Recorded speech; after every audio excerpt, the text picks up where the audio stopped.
Na edição de hoje com a notícia, né, envolvendo os rumores se CR7 fica ou sai da Arábia. Está confirmado, o Cristiano Ronaldo vai renovar com a equipe do Al Nassr. Segundo o Fabrício Romano, já tá tudo certo entre as partes e só falta definir se o contrato vai ser de 1 ou 2 temporadas. Mesmo fora da Liga dos Campeões da Ásia, o Al Nassr convenceu o Robozão com um plano ambicioso e com reforço para o elenco pesado nessa janela de transferência. Stefano Pioli, que era o técnico da equipe nessa temporada, foi demitido e o alvo da vez é ninguém menos que Jorge Jesus, compatriota de CR7. Cristiano Ronaldo então segue no Sauditão e vai em busca dos 1000 gols.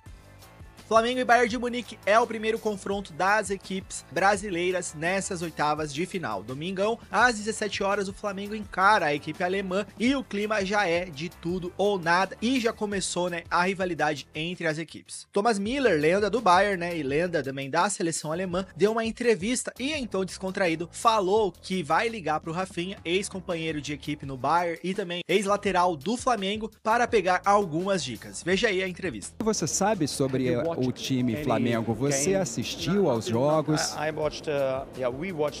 Nós assistimos aos jogos como clube. Eu, como pessoa, não assisti os jogos até agora. Mas eu vou chamar o Rafinha e ele pode me dar algumas dicas, pode dar algumas informações. E a gente vai se preparar, mas o Flamengo foi muito bom nesse grupo. Foi um grupo duro e eles estão em primeiro lugar. O Brasil tem ótimos jogadores, ótimos times e mostraram isso na competição. Nós temos que nos recuperar do jogo de hoje. Miller também aproveitou o dia de entrevistas e mandou um recado direto falando de quem está reclamando nos Estados Unidos. Nós somos profissionais, nós estamos em forma. Eu tenho 36 anos e se você vê um cara como eu que corre durante 90 minutos, todo mundo deveria conseguir fazer isso. E é isso mesmo, sem desculpinha, sem choro, é futebol raiz, é final de temporada pros europeus, mas quando a gente jogava o Mundial, né, do formato antigo também era nosso final de temporada, mais de 70 jogos, todo mundo recebe salários astronômicos e tem que jogar, futebol tem que jogar pra cima, é um torneio sério, não é pra levar como se fosse, né, uma pré-temporada ou uma Florida Cup. E o Fluminense jogou hoje, não brilhou, mas passou para as oitavas do Mundial. Empate sem gols contra o Mamelodi Sundowns em 0-0, um jogo complicado. E olha, o Fluminense suou para, né, não tomar um gol e se complicar, hein? O time sul-africano começou pressionando, mas o Fábio, goleiraço, salvou o Fluminense em várias vezes. O time brasileiro teve poucas chances de sair vencedor da partida. Destaque para o lance da finalização de Cano, que parou na trave. Com o resultado, o Flu carimbou sua vaga e manteve o Brasil invicto no Mundial e vai enfrentar a Inter de Milão, mais um europeu, hein? Confronto que promete. E do outro lado, o Borussia Dortmund fez o básico, feijão com arroz e venceu o Ulsan por 1-0 e garantiu a liderança do grupo.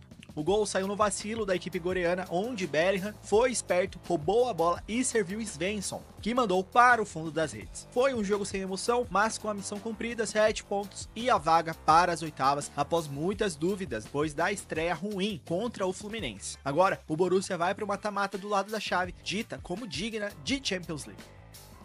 A torcida do Porto perdeu a paciência com a campanha vexatória do clube no Mundial. O elenco foi recebido no aeroporto por torcedores revoltados e o clima esquentou. Gritos, pancadas no ônibus e protesto contra o presidente André Vilas-Boas, o técnico e também todos os jogadores. A polícia teve que intervir, precisando usar bala de borracha para dispensar a galera. O Porto caiu na fase de grupos com 2 empates e 2 derrotas, no grupo que tinha Palmeiras e Inter Miami. Segundo a imprensa portuguesa, o técnico Martin Anselmi na corda bamba e pode cair a qualquer momento. Para um time, né, que era considerado favorito antes do início do Mundial, era cogitado como ser primeiro colocado nesse grupo, foi uma eliminação precoce e também era já de se esperar um reencontro tenso com a torcida totalmente revoltada. Com certeza, a pior campanha dos times europeus, mas o engraçado, né, diziam por aí que o campeonato não era importante para os portugueses.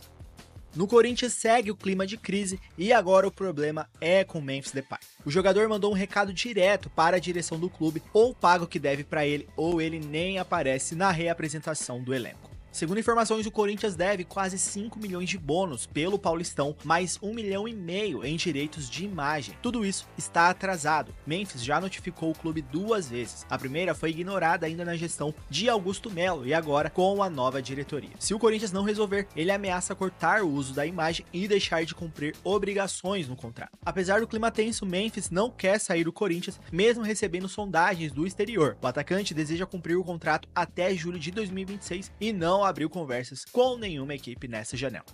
E como noticiamos ontem, o Lyon foi rebaixado para a Série B do Campeonato Francês por causa da sua má situação financeira. A torcida organizada do time nessa manhã espalhou faixas pela França pedindo a saída do presidente John Textor. Eles reclamam da má gestão do empresário na equipe. O que impressiona mesmo é que o Lyon terminou nessa temporada na 6ª colocação do Campeonato Francês. Caso John Textor não consiga reverter a decisão, o Reims, que foi rebaixado, voltará para a primeira divisão. E já tem torcedor também brasileiro preocupado, né? Já que John Textor é o presidente do Botafogo. A torcida já começa a ficar de olho se corre riscos de, nas próximas temporadas, o Botafogo cair de rendimento, hein?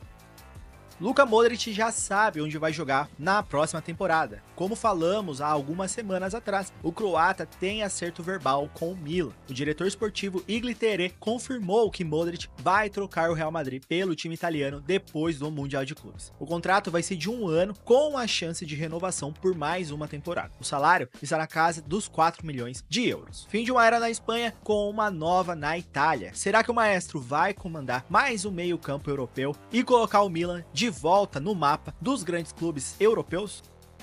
Torcedores do Real Madrid responderam uma entrevista falando qual time brasileiro gostariam de enfrentar na Copa do Mundo de Clubes. Teve time que nem foi mencionado. Veja aí as respostas que foram dadas. Botafogo ganó al PSG, pues yo creo que Botafogo, sí. Pero todos los equipos brasileños están funcionando muy bien. Madrid contra el Botafogo sería un partido grande. Bueno, a mí me gusta el Palmeiras, que no está. ¿El Palmeiras está? Ah, pues que gane el Palmeiras y no gane el Madrid. ¿Fluminense por Soteldo o Botafogo por Savarino? Botafogo, me gusta. ¿Piensas que Real Madrid vencería? Sí, fácil. ¿Fácil? 3-1 gol de Savarino.